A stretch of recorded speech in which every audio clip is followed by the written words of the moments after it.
My name is Lisa Jacobson. I am the president of the Business Council for Sustainable Energy, and I'm very pleased to be hosting the next session this afternoon at the U.S. Center. And on behalf of the U.S. Center, I want to welcome you all. We have a great crowd here.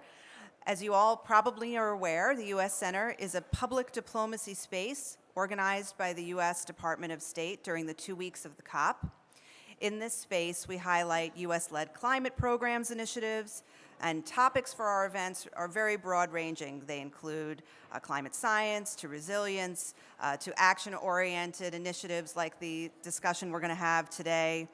And we'd also like to welcome our web audience watching this event online. If anyone is watching out there and has a question, please use the Twitter hashtag #AskUSCenter, and we'll do our best to get your question as part of the discussion. So today's topic is taking clean energy transformation from nationally determined contributions to action. We couldn't have a more appropriate topic in the first week of COP-22. We have an excellent set of panelists. They're going to focus on a broad range of commercially available technology and how they can be utilized for climate mitigation, climate adaptation, climate resilience, both in the United States and in many other countries around the world. And we're going to discuss how policy, capacity building, finance, and action by the private sector in partnership with government and local communities can make a difference and implement the NDCs. I'd like to introduce our panelists to you. Steve Sawyer, to my left. He is the Secretary General for the Global Wind Energy Council. Steve became GWEC's first Secretary General in April 2007, and GWEC represents the major wind energy associations in all the leading wind countries, including China, India, Japan, Brazil, Mexico, Australia, Canada, the US, Europe, Denmark, Italy, Korea, South Africa, and the UK. He brings a wealth of experience not only from the private sector and really seeing the boom and rise in wind energy deployment globally, but also is a longtime participant in the United Nations Framework Convention on Climate Change discussions. Next, we're going to hear from Nanette Lockwood, Global Director for Climate Change Policy at the Center for Energy Efficiency and Sustainability at Ingersoll Rand. Nanette works on developing strategies and coordinating product-related public policy, codes and standards advocacy, and she does this in the US as well as globally. Next, we will hear from Clay Nessler, Vice President, Global Energy and Sustainability, Building Efficiency Group at Johnson Controls. Clay is responsible for energy and sustainability policy, programs, and strategy. He also leads the company's Global Environmental Sustainability Council and is responsible for the environmental and sustainability practices across the company's global manufacturing operations. And we will hear from John Katazeski, Senior Director, Strategic Initiatives at Winrock International. John is responsible for working across the institution to identify opportunities to implement bold initiatives that integrate Winrock's unique experience and strengths to achieve its mission. John has managed its annual innovation fund. He's also been a leader in clean energy development globally. So, what will we talk about today? As we sit here with the Paris Agreement entered into force, we now turn to action. And US and global companies are on the front lines of that action. And what we wanted to do now is, with NDCs a year or more old, have a conversation about how we really get those off the drawing board and into direct benefit to communities and help us meet our climate mitigation and adaptation challenges. I wanted to take a moment just to share some of the perspectives from the Business Council for Sustainable Energy. The Council is the organization that I run, and it's been involved in the climate change process since the early meetings of the Framework Convention on Climate Change. In fact, we are about to celebrate our 25th anniversary in 2017, and one of the first things that the Board of Directors did when it formed as an organization was send a business delegation to the Rio Earth Summit. They knew whether it be addressing ozone depleting substances or addressing climate change. There were many technologies that were in the marketplace currently. They're as relevant today as they were then, but they needed more attention and scale. They needed more public-private sector partnerships to deploy. And the Climate Change Convention has been a focal point for highlighting how to do that cost effectively and to drive greater market penetration of those technologies. The Council's primary sectors are supply-side and demand-side energy efficiency, the renewable energy technologies en masse, whether that be wind, solar, hydropower, geothermal, biomass, biogas, that full portfolio of renewables, and natural gas as an opportunity, and we've certainly seen it dramatically in the United States, to transition from higher emitting fossil generation to lower emitting fossil generation, and achieving both, in our case, we've seen significant cost reductions and greenhouse gas benefits from that. So that full diverse portfolio of options, efficiency, renewables, and natural gas, they've been the growth sectors of the US energy economy. And the Council was very interested in tracking the progress, in particular in the last decade, to see how fast and which was moving in which direction and why. So we worked in partnership with an analytic firm called Bloomberg New Energy Finance, and we created the Sustainable Energy in America Fact Book. And this is the actual fact book, but all of this is available online for free for anybody to look at. The fact book is a compilation of what we think are the best sets of data related to US energy as a whole. So both the power sector and transportation sectors are covered. We drill down onto about 20 different technologies, whether they be fuel cells or combined heat and power or building efficiency, areas that may be relatively small in some cases, like fuel cells right now, but we think are really poised to grow in the future. We also have looked at the bigger picture trends in the last decade, and we've seen, thanks in large measure to energy efficiency investment and policies, our energy productivity as a country increase dramatically.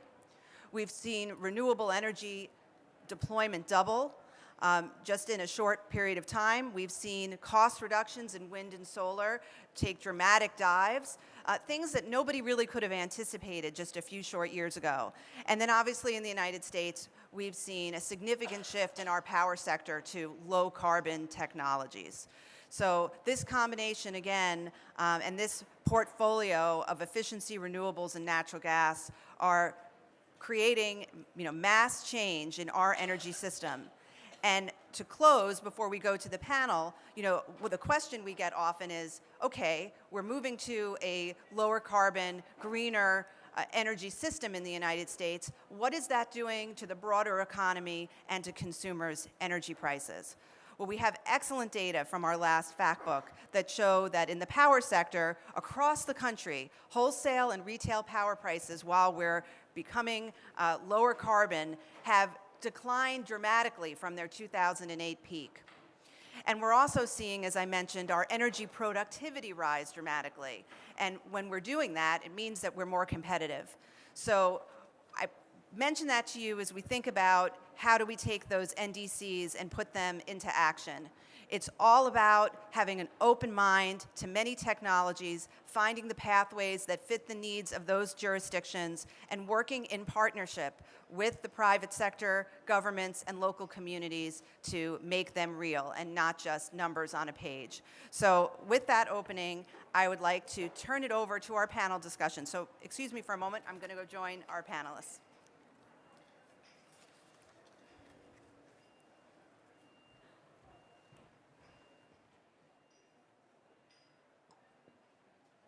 Okay.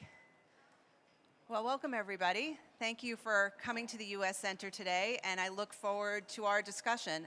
I know that each one of you in your opening will spend a few minutes to focus on some of those big picture topics and themes that I mentioned, whether it be policy, investment finance, capacity building, recent trends in your industries. But if you could, when you start, just take a minute or two and just talk a little bit more about your company or organization so people understand, the perspective that you're sharing.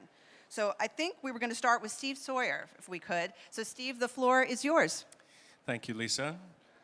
Good afternoon, everyone. Thanks for coming.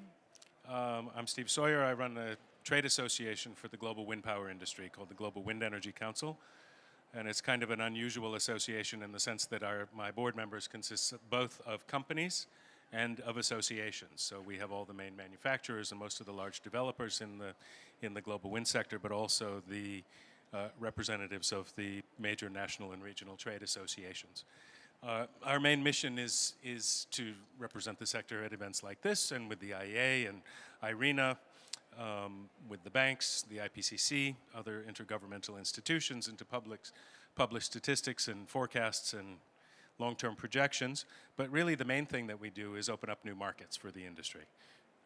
We started about 10 years ago, well, more than that, 15 years ago in other circumstances. The organization was only formed in 2006, but working on China and India, but then since then in Brazil, South Africa, Mexico, and the latest focus is in Argentina, which we have a once-in-a-generation chance to actually make a difference there. And at the moment, we're also looking at making our next full-court press in Vietnam. But I can tell you more about that next year, if it works out. I won't mention if it doesn't work out. Sorry? It will. It will. Whether it'll be this year or not, I don't know. Vietnam is we've done all the easy ones. Vietnam is not easy. It was going to be Iran, but given what happened 2 days ago in Washington, I don't think that the finance is going to start flowing into Iran for a little while longer. Could be wrong on that. So the wind industry has grown at double-digit rates now for 17, 18 years.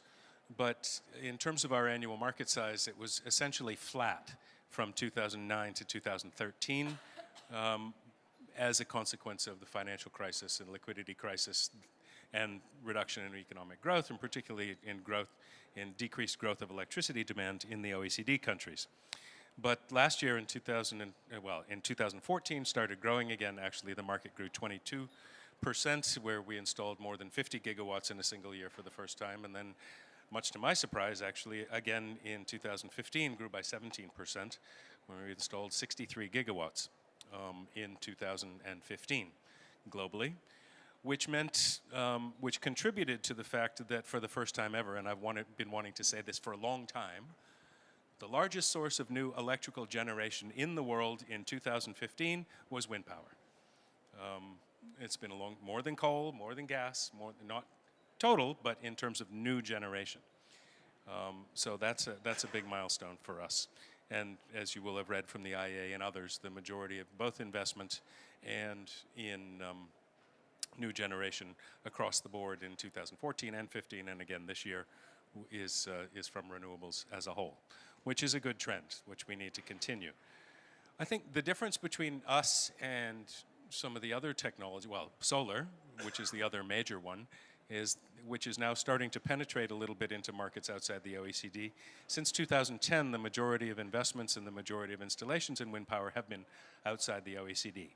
Now that's mostly China, but not only China. It's China, it's Brazil, it's South Africa, and a number of other larger markets that are starting to grow. I can't say Mexico anymore because, of course, Mexico joined the OECD and attached itself to North America. Maybe rather than Trump building a wall, maybe the Mexicans will build a wall now to keep them out. And the Canadians might do the same thing. We'll see. In terms of total electricity supply, we're at about 4% of the global total at present. Our medium-term projections out to 2020 have that approximately doubling to around 8% of global electricity supply by 2020. And with any luck, it'll be somewhere between 18 and 20% by 2030. However, as we say that, you see enormous growth in the solar sector, you see enormous gains in efficiency, and really we're at the point where we have to stop talking about the growth of individual technologies and really have to talk about the system transformation that's going on in the power sector, both from the point of view of moving from a model which historically has resembled a 19th century telephone system with a trunk and branches and individual lines going around to something which much more resembles the internet with a wide variety of variable and dispatchable sources of supply and increasingly value on flexibility of dispatchable generation and one in which demand is going to be more and more flexibilized in order to adapt it to the power system in a much more of a two-way street or multi-way street, both at the local household level, within the distribution system, and of course at a large scale on transformation. In terms of our main business, in terms of opening new markets, here in Africa, it's one of the most exciting and rapid growth in percentage terms part of the world. You've all read about the tender earlier this year in Morocco, which yielded the lowest prices ever for wind energy, 2.9 US cents a kilowatt hour over 20 years. That beats new build coal, that beats new build anything. And there's almost as low prices in Egypt, and in terms of the renewable energy independent power producer procurement program in South Africa. They're not quite down to that level yet, but somewhere around 4.5 cents. They have other issues in South Africa at the moment, but we're seeing similar developments starting to happen in places like Ethiopia and Tanzania and Ghana. Latin America used to be, we just talk about Mexico and Brazil. With the energy reform in Mexico, with the new government there, both wind and solar are now in a much stronger position within the electricity system they have been historically. Brazil, just a couple of months ago, became the 9th country in the world to have more than 10 gigawatts of installed wind power capacity. But what's really exciting is the smaller markets, which are now starting to really boom. Uruguay, which is becoming the Denmark of South America, when they finish their current build-out, will have about 40% of their electricity just from wind power. And they had a week in June this year when the whole country ran 100% on renewable energy, which pales in comparison to Costa Rica, which ran about 265 days out of 365 in 2015 on 100% renewable electricity. But the most exciting news for me in Latin America has been Argentina, where after 15 years of a government which was not very friendly to renewables or to economic sanity or anything else, with the new government we have an opportunity now, and through finally got up a renewable energy auction in a very short period of time, just last week, and tendered for about 700 megawatts of wind and 400 megawatts of solar. They're going to have another 600 megawatts of renewables in around 1.5 of their tender system. And Argentina, which 15 years ago, people were saying that the wind power in Argentina could supply all of the electricity demand in Latin America seven times over with technology from around 2000. That's not going to happen. That's not realistic for what I mentioned before. But let me just do a quick round on Asia, other markets besides India and China, which are starting to move very quickly. The Philippines, Thailand, Indonesia has its first commercial wind power PPAs now, and of course Vietnam, which has an enormous opportunity. Do you want me to stop? No, I had a quick follow-up question. Okay. But I'll wait it. I was just holding this up. No, so I just wanted Gary to come back to the point, and maybe we can discuss it before, but I think it's hard for me to stop talking just about wind, simply because that's who pays me to talk. But what we really need to do now is to figure out market structures and management systems which will accommodate what more and more people are calling for now, is 100% renewable energy, renewable electricity supply. And some countries are getting very close. Portugal did 100% renewables for 2 separate weeks during the spring of this year. I mentioned Costa Rica already. Others are getting very close, which means that both the pricing structures and the management system for the electricity system needs to change dramatically. And efficiency is a large part of that, as well as demand management, smart grids, et cetera, the whole thing. And that's really where the electricity sector discussion needs to focus now going forward. Go ahead. I just had a quick follow-up because, again, you're listing all of these countries and them taking very significant policy steps to prioritize renewable energy, wind energy. If it's wind specific, I don't know in all those countries, but especially in Africa, that pricing is so dramatic. Is it because the resource is so strong, or is there another reason why you listed for Morocco and a number of Egypt? I mean, these countries where the pricing is just it's very competitive. Improvement of the technology. It's a recognition by financial institutions and large companies that the technology is now reliable and affordable and enough to the point where it gets the same kind of financing as other utility projects get, like hydro plants or large coal-fired power stations, basically like at the rate of a municipal bond or less. And with that kind of financing, with the excellent wind resources in Morocco, I mean, we have someone here who could tell us exactly the latest statistics, but the wind resource in Morocco could power all of Europe easily. Obviously, that's not going to happen, but it's a tremendous resource. The North Atlantic trade winds just come right across and blow right up along the coast, and as one of my friends once said, it's like putting up a wind turbine in a hairdryer. Same thing with the South Atlantic trade winds on the northeast coast of Brazil.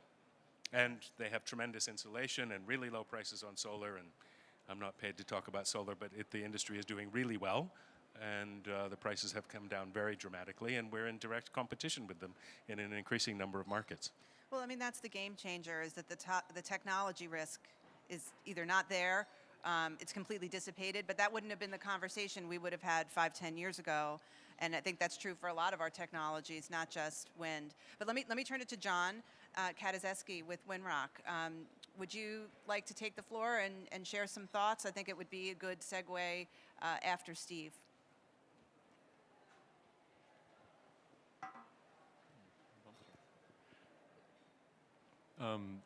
Yes, I'm John Katazeski. Lisa in the introduction mentioned Winrock. I'll just briefly explain.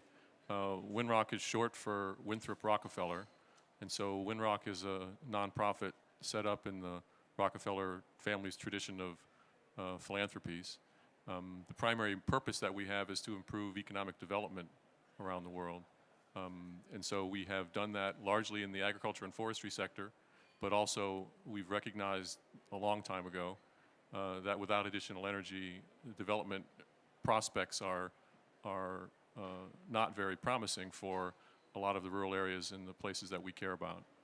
And so I think in terms of the theme of this meeting, both this specific panel and the overall meeting of trying to move to action, I wanted to discuss a couple of themes that, at least for us, are really important components of getting to action.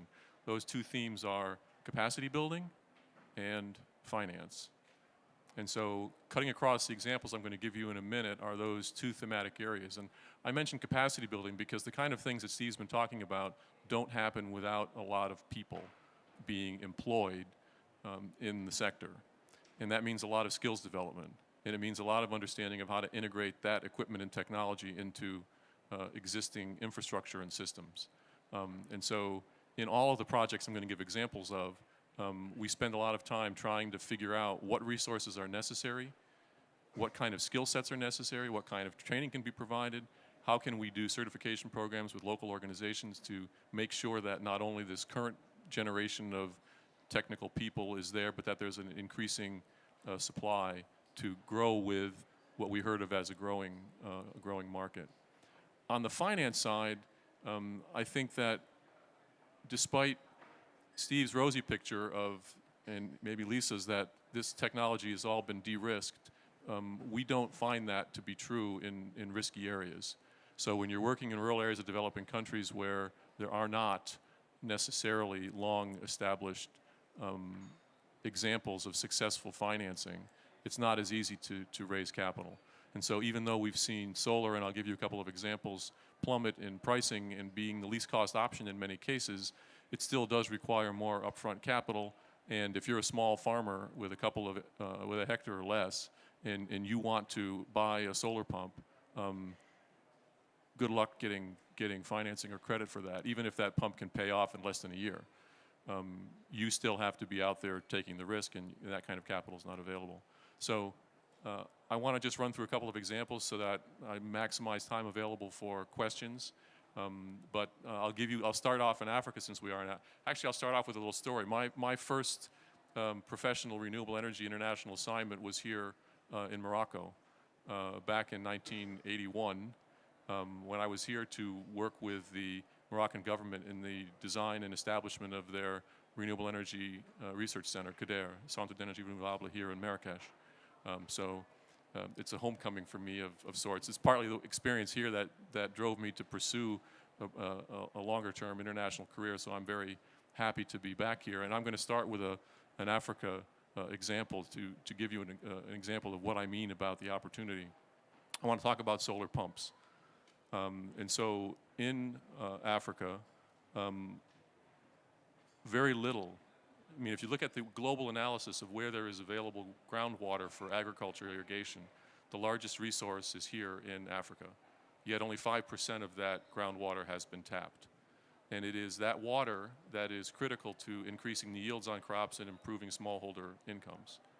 And that's especially true with the kind of weather variability we're going to see with climate change. So one of the attractive features about doing solar pumps is that you don't really have to worry about what has been the most difficult part of solar installations traditionally, the battery storage operation. Because if you're doing a solar pump, you can use your storage as a tank where you pump the water up and you let gravity feed it down, and you can size your system based on what your demand is. And so solar pumps have come down dramatically in price. They're far below the cost of diesel for meeting water needs, and are a sustainable option for increasing income. What kind of incomes do we see when I say increasing incomes? If you're trying to increase a smallholder farmer who's below the poverty line, I'll use this example from Kenya.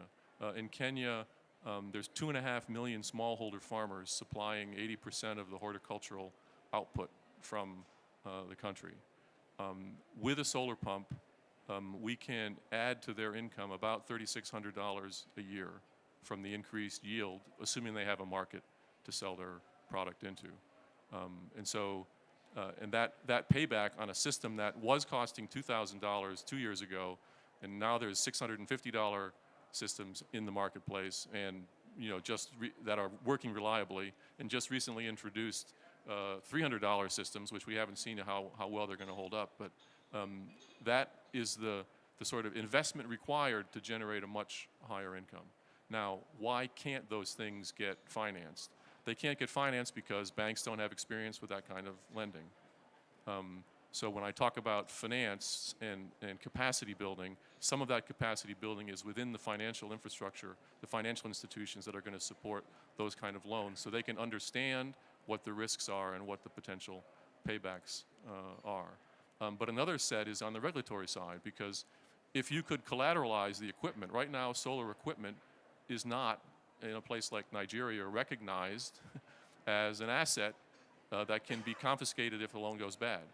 And so in these projects where that loan might be for a piece of equipment, you could still take that piece of equipment back if the loan wasn't paid. The ability to collateralize that requires change at the regulatory level. Solar pumping in Kenya, we've put in about 50 model pumps. They're working great. We're trying to take that to scale.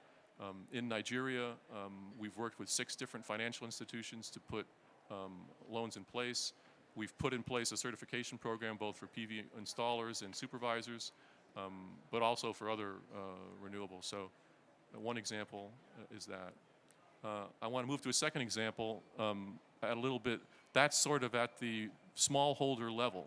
These technologies play a big role in boosting income and rural prosperity. If I take it up to another sort of rural infrastructure point, which is the many processing facilities that you find in rural areas of the developing world, I'll take an example from palm oil in Indonesia. So palm oil mills in Indonesia have an effluent that comes out of those plants that usually sits in lagoons and off-gases methane. The plants are traditionally run almost entirely by diesel fuel. These plants can, and there's more than 500 of them in Indonesia alone, these plants can capture that methane off. They can capture that methane off of the lagoons, and they can run that in generators that replace their diesel completely and take the methane out of the atmosphere. Those kind of projects go for about $5 million of capital to make that kind of a transition for fully meeting the needs of the plant and having surplus to sell into the power grid. Challenge, of course, is getting a contract to sell that power, that surplus power, into the power grid at a reasonable price. Last example I just want to mention quickly is in the building sector, because I know we're going to hear a lot more about buildings. But again, on the capacity front, we've been working in Vietnam. We've trained about 3,000 architects who are looking at improved efficiency in buildings. And we've been collecting data on 280 different buildings to characterize what the energy consumption looks like in those buildings. And then we hope to take that set of expertise and build on it to introduce model buildings and better performing buildings into the Vietnamese energy sector. So with that, I will send it on. Yes, great. And we're going to move to talk a little bit more about buildings. So Nanette Lockwood, the floor is yours. Hi, I'm from Ingersoll Rand, and I'm sure many of you have heard some of our brands: Club Car, Golf Carts, Train, Air Conditioning and Energy Services, Thermo King, Refrigerated Transport, and of course Ingersoll Rand Tools. So we're diversified into industrial, we're global, we have about 65 manufacturing facilities worldwide, and we are considered a sustainability leader. We take that very seriously across our enterprise. In fact, our sustainability initiatives internally align with about 10 of the Sustainable Development Goals. And so we actually made a climate commitment in 2014 to reduce emissions from our products and our facilities. And we're on track. Our climate commitment was for 2020 to significantly reduce emissions and to convert out of existing HFCs by 2030. We've already avoided about 2 million metric tons of emissions just from the refrigerants alone. So, we're well on track. We are sustainability focused, and part of the other commitment was to dump $500 million into research and development by 2020 to enable us to meet this commitment. So we are pouring hundreds of millions of dollars into new technology development globally so that we can help owners reduce their emissions from buildings and transport. So we are actively innovating.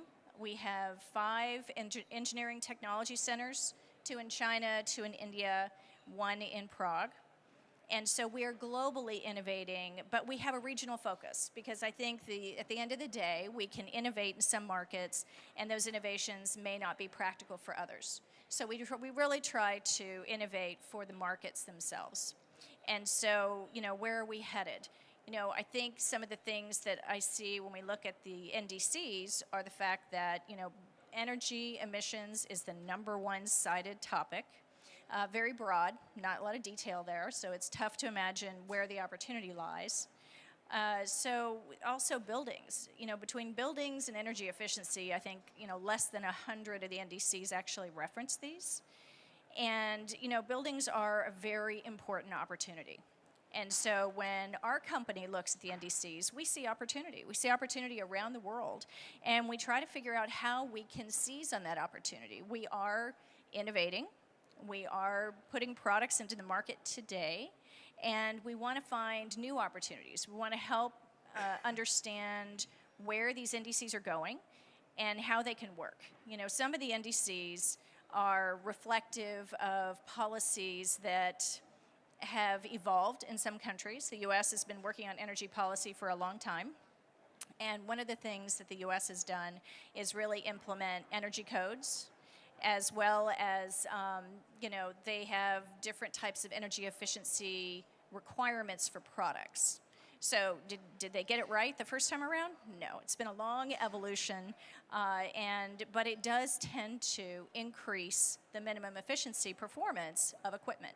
So they are important. It is important to work with industries as you put these in place, because if it doesn't work in that market, it's not going to help. So, with respect to building efficiency, some of the things that we have seen that drives efficiency, especially for our building performance contract business, is really some of the efficiency policies that deal with, things like mandates and incentives. The U.S. had a stimulus a while ago, the American Resource and Recovery Act. And it was interesting because this requirement within this stimulus required us to go to solar. So it's not something we typically do on a building. It's not something the owner was looking for, but because they wanted incentives to upgrade the building efficiency, and it was required, they did end up putting solar on the building. And so these days, they are saving $344,000 a year in energy savings. And so it makes a difference. When policymakers think outside the box, push us, to do more than what normally we would do, it really helps. And the market and the technology providers will respond. So, we figured it out, we managed to help them, and this was Texas State Technical College, and they're very happy. So, when you put policies in place, it is important to make sure that people understand them and then make them attractive so that people actually use them and that technology providers innovate to them. Another policy that was in place was really a utility rebate program where we put they had to reduce their peak demand. So we put a thermal storage system on, which actually generates ice at night for daytime cooling, and we shifted 97% of their peak demand to off-peak hours, which basically just changed their rate structures so that they didn't have to pay on higher rates, and they're saving $12,000 a year. So, there are ways that we can do things. We all make a lot of different types of products, and where there is demand, we will figure out how to use them. And the building owners are actually, prospering from these things. One of the other things I wanted to mention is, some of the NDCs actually deal with HFCs. And I was fortunate enough to be in Kigali last month for the Kigali Amendment to the Montreal Protocol. And while that seems to be moving along, that's great. There are technologies today that can actually help with efficiency and energy consumption. The English Channel Tunnel is replacing their chilled water system, and just from converting to the older refrigerants into the new systems that are available today, we're looking at an energy savings of 40% and emissions reductions by 372,000 metric tons. So, just taking action on some of these broad-based NDCs that are out there can actually help you reduce consumption of energy. So with that, some other suggestions that we find very helpful are these green leases, because it's difficult for building owners to want to put a lot of money into retrofits that can cost money for efficiency when the tenant is paying the bill. They can't market the increased cost.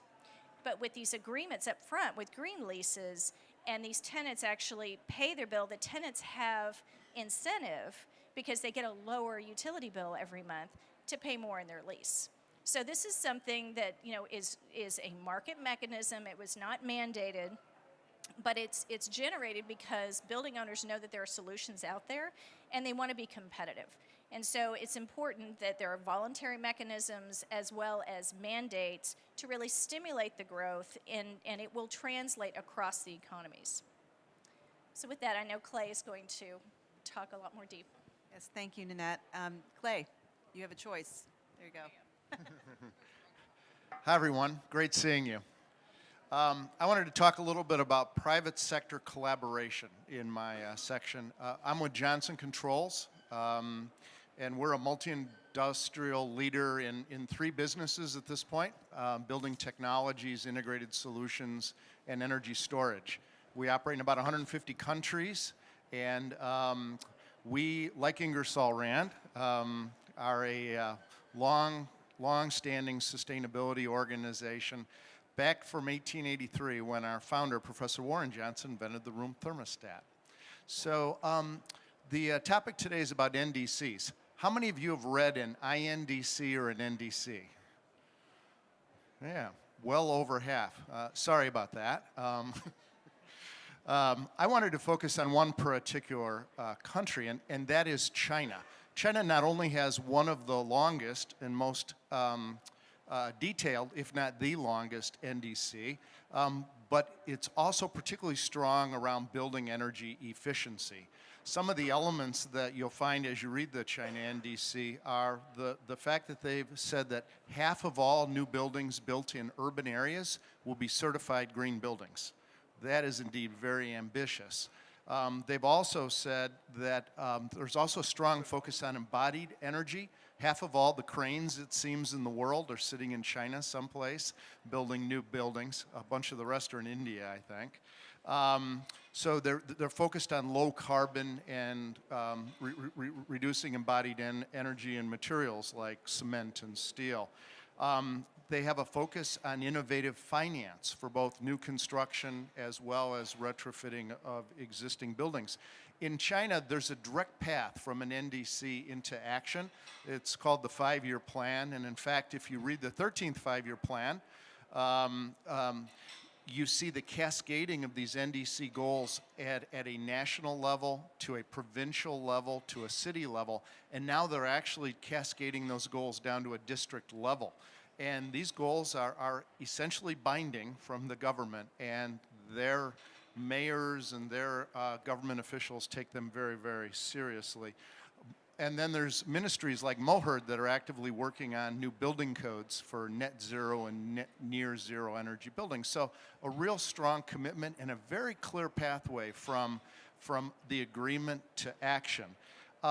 We're involved in a couple organizations. They're bilateral, U.S. and China government initiatives. One is the Clean Energy Research Center. It was founded about 6 years ago. It's a presidential executive order on both sides, which created it. It's run by Lawrence Berkeley National Lab and DOE on the U.S. side, and it's run by MOHURD, the Ministry of Housing and Urban Rural Development, on the China side. And the focus there is really putting in place the technologies to allow both countries to be near zero by 2030. Some of the project areas are around building envelope, particularly prefabricated materials for buildings, advanced controls, indoor environmental quality, DC microgrids, and smart grid connectivity.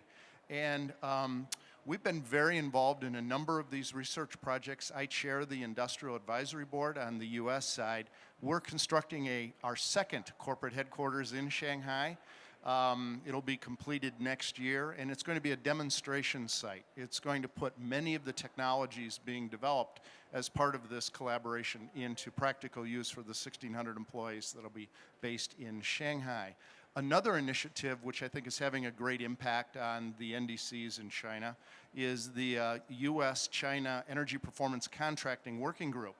And what's interesting is the energy services industry in China is the largest in the world. It's even larger than the ESCO market in the United States, but it's primarily focused on industry, and it's focused on the private sector. 85% of their projects are in industry.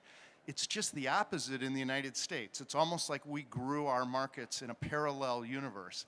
85% of our market is focused on the public sector, but what's interesting is in our model, we use private sector organizations like Johnson Controls, Ingersoll Rand, and others to execute the projects with private sector finance. So taxpayers and ratepayers are not actually investing the money to make the improvements. The energy savings are paying for the improvements over time. By bringing the best practices from China and the U.S. together, it's a great opportunity to grow our market in the private sector and hopefully scale up theirs in the private sector as well. So we've found a great benefit in working collaboratively between the two countries, and I think it's a model for other countries, both bilateral and multilateral agreements around the world. Do you mind just elaborating very briefly on, for example, you mentioned in the U.S. energy performance contracting market, it's mostly government buildings. And in China, it's the opposite. It's mostly the commercial sector. Why is that? Can you just explain, just briefly, a little bit what they're overcoming in one marketplace that we have not overcome, or vice versa? Yeah, well, there's actually a very practical reason. A lot of the opportunity for emissions reductions and therefore pollution reduction, right, has been in the industrial sector. So many of their industries were located near major urban areas, and many have now shifted away from there. But the low-hanging fruit, if you will, from energy efficiency were improving the processes for the cement industry, the steel industry, and heavy manufacturing. So that is essentially the greatest opportunity there. In in the United States, the challenge was an inability to raise the money to be able to make the infrastructure improvements in public buildings, schools, universities, federal, state government, and performance contracting provided a contracting vehicle by which they could enter into long-term contracts and pay for the improvements over time. Thank you so much for explaining that so efficiently. That was excellent. Though it's complicated. I'm sorry, I didn't mean to drag you into the details, but I think it was really important. So it follows the demand, basically. You know, it's solving the problem that exists for these different marketplaces. So thank you for explaining that. So I had a couple of questions for the entire panel, and then we'll open it up to questions from the floor. So please, we'd love to hear from you. Think about your questions. We'll be coming to you in just a few moments. I'd like to do at least 2 questions briefly at the panel. So just try to keep your answers short if you can, so we can do that, and then we'll open it up. First, you know, we're talking about NDCs, and it's clearly there's a foundation in many countries from policy or in the marketplace where things are more mature for different technologies. But how can we help them both, you know, achieve the current short-term goals, but at the same time build for something stronger in the future? Clay, do you mind starting with that? Yeah, I'd like to speak to one more collaboration. We're involved in the Building Efficiency Accelerator, and that was formed as part of the United Nations Sustainable Energy for All initiative.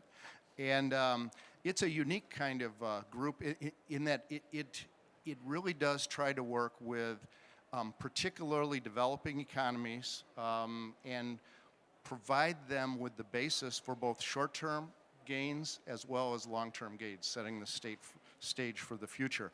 It's run by the World Resources Institute. Jennifer Lakey is here in the audience. She is leading that activity there. And the Building Efficiency Accelerators has partnered with 23 cities around the world, primarily in developing countries, and 35 organizations, NGOs, as well as private sector companies, including Ingersoll Rand, have been active in supporting these projects. I bring it up because a lot of the attention here in Marrakesh is around Africa. And actually, the Building Efficiency Accelerator is very strongly working with Tijuana and in the implementation of their green building codes, finding creative options for incentives to incentivize building owners to be able to meet those codes, as well as they plan to retrofit several of their buildings. It's a good example of a public-private partnership with the ability to scale. We're targeting other cities in Africa, including Abidjan in the Côte d'Ivoire, Addis Ababa in Ethiopia, Johannesburg in South Africa, Accra in Ghana, Dakar in Senegal, and Nairobi in Kenya. And I think in a fairly short period of a little over a year, we've created a model which really scales, helps cities put in place policies, do pilot projects, put in place programs which address short-term opportunities as well as the long-term, as you described. I was just going to say that's an excellent example. I will not be able to top that for sure. But one of the things that I've noticed after many years of working in other countries, trying to help educate and understand exactly where their markets are going, is a program like this, the Building Accelerator program, is really important because it brings industry to the table on both sides. And so, you know, going into a country and saying, oh, here, try our products is not really the way to go. You really want to help make sure that the domestic industries kind of see where the market is going and where they can go. So it's really sort of an educational, and it's really important to have both sides, and that's really where we see the rubber meeting the road. So we do participate, and we definitely would encourage that.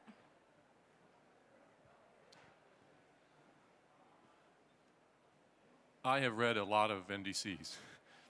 I think one of the challenges that they face is the sector integration. So the energy sector has traditionally been a sector by itself, and the considerations for development planning have been focused on numbers that produce energy sector outcomes. And I think that the impact of energy in national development terms is much greater across sector, but it's hard to capture that. And so in the building sector, almost all the countries that we work in are urbanizing. and there's going to be a lot of investment made in urban infrastructure. But you rarely see the urbanization topic talked about in an NDC. And so it's hard to sort of value the benefits that you can get from certain types of interventions unless you have a framework in which you're looking at it cross-sectoral. The same thing is true, I mean, in our most important sector, Windrock's most important sector is agriculture. And so food security and resilience in the face of weather variability and climate change the sort of relatively small amounts of energy that come from solar pumps, for example, doesn't make it into the plan as being important enough on the energy level. But it could be really critical to that agricultural sector's performance. So that cross-sectoral work is something that needs further attention. Yeah, I would just basically echo what they're saying. I mean, we went through the INDCs in detail, didn't find anything in there that we didn't already know about or that wasn't already part of policy that we were working more. But I think the challenge will be in the actual implementation and the transformation from old ways of thinking to new ways of thinking and managing energy, electricity, and the interaction between transport, buildings, heating and cooling, and power generation and consumption, which really needs to transform itself completely, both from a technology point of view, which is relatively straightforward, interesting and complicated sometimes, but much more difficult from a market and behavioral point of view. Right. I mean, I think there are two things that you noted that, we've been having a conversation, and often when we're talking with governments about their NDCs, it's very technology or sector specific, but needing to move, and that's an important baseline. But then the next level needs to go to looking at things more holistically or cross-sectorally and seeing those opportunities, and then also moving to the whole new, in some cases, the direction of their initial investment in the interconnectedness of their different energy resources. But in other cases, like the United States, where we're thinking about a whole transformation in our energy infrastructure, we only have, my watch said we had a little bit longer than I thought. So I would like to take at least one question from the audience, and we'll try to answer it briefly if there is one. And if you could just introduce yourself. Thank you. Name is Abdullah Abdir. I'm the chairman of the MENA network of Green Building Councils. And my question is because Gary is saying that he's astonished of the 50% of buildings in China being targeted to be green, and it's definitely a big target. So in general, how do you think that you can make these green buildings mainstream? Because even in developed countries, the percentage of buildings that are net zero emissions or net zero energy is very small. So how do you transform into the NDCs using this tool that is, at the grasp? Well, there are a number of different policy levers, right? There are carrots and there are sticks. Everyone likes carrots. Not everyone likes sticks. Sticks are okay in China. So one of the ways they do it is by translating the NDCs and an aspirational goal like 50% green buildings. They tie that to a specific standard, which is the China 3-star green building standard, and then they build that into a building code, and then once it's a building code, you inspect and enforce to that code. So different countries take different approaches. If you take a more regulatory approach, you can tend to drive that. Everything in the 5-year plans, the 12th before and the 13th now, is measured very directly, and the individuals responsible for implementation are managed. So it's kind of the best practices around managing to goals, having metrics, and then building regulations to support that. Any other thoughts from the group? Just to say that the other extreme, but with the same result, is that the efficiency carrots have not worked very well. But like in Denmark, you don't install a new window that isn't triple glazing, and that's the law. And you don't have a choice, and that works. This carrots, if somebody figures out a carrot that works, then great. Well, carrots are consumer demand, and consumers, whether they be industrial, residential, or commercial sector customers, are changing their views as these technologies move more into the marketplace. So there are carrots and sticks, and I think we need a mix of that, and we need the private sector working in partnership with governments and local communities to take these NDCs and make them real and deliver on their promises. So with that, it's been really a pleasure to be here at the U.S. Center, and I will turn it back to our host. Okay. We have time for one more question, if anybody has any questions at all. Just one more. Hi, Steve. I'm Mary Grady with Windrock International. I was curious as to what kind of structure you're seeing in international wind energy arena with regard to PPAs versus build, own, operate, or build, own, transfer, and what the financing implications are for that. What is a PPA? Power purchase agreement. I'm sorry. Thank you. I don't think I can answer that in 2 minutes, and I think every country is different. But the places that we're seeing the lowest prices are as the result of a reverse tender system or reverse auction system, with the net result being a PPA to build, own, operate. Sometimes it's build, own, transfer, like in Ethiopia, but they're changing that as well. I think the BOO is the most effective model in the long term. But with a 20-year PPA,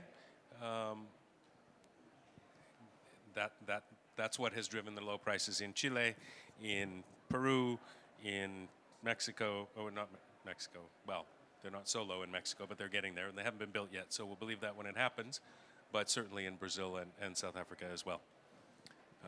But I could go on about that for a day, and I won't do so. All right, well, thank you. Please give a round of applause to our speakers. And we do have a next session coming up, which is actually the NASA Hyperwall. And please stay around for that session. That's on spaceborne observations of Earth dynamic right behind me. So please stay for this nice NASA Hyperwall coming up soon. Thank you.